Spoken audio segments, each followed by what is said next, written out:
গভীর সমুদ্রের এক কোণে ছিল রহস্যময় একটি গুহা। সেই গুহায় বাস করত এক দুষ্ট জলপরী, নাম তার সাইরা। সাইরা ছিল সুন্দরী, কিন্তু তার হৃদয় ছিল অন্ধকারে পূর্ণ।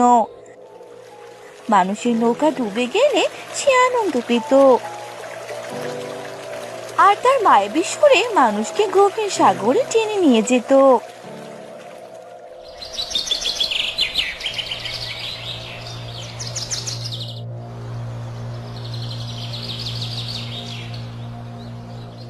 একবার এক জেলে, যার নাম ছিল আরিফ, সমুদ্রে মাছ ধরতে গিয়েছিল। হঠাৎ করে সাইরার সুর শুনে সে মুগ্ধ হয়ে পড়ে। সাইরা তাকে গুহার কাছে টেনে নিয়ে যায়, কিন্তু আরিফ বুঝতে পারে তার সামনে লুকিয়ে আছে এক ভয়ঙ্কর জলপরী। সাইরা একসময় ছিল এক সাদাসিধে জলপরী, যে মানুষের বন্ধু ছিল।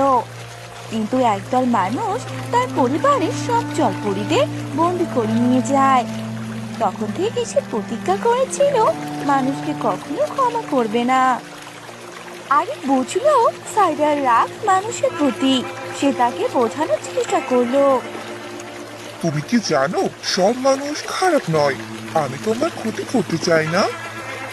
কিন্তু সাইরা শোনার মতো নয়। সে বলল, তোমরা আমার পরিবারকে ধ্বংস করেছো, আমি প্রতিটি মানুষের জীবন ধ্বংস করব। তবু আরিফ হাল ছাড়লো না। সে সাইডার গুহায় লুকিয়ে থাকা এক পুরনো জাদুকরি মুক্ত খুঁজে বের করলো।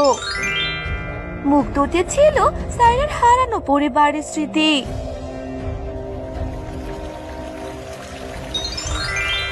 যখন সাইরা মুক্তটি ছুঁয়ে দেখলো, তার মনে পড়লো হারানো দিনগুলো।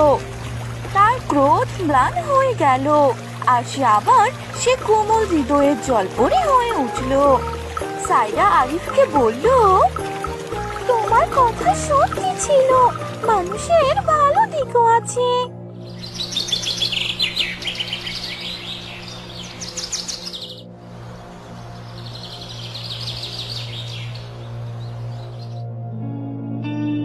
তারপর থেকে সাইরা সমুদ্রে রক্ষক হয়ে গেল।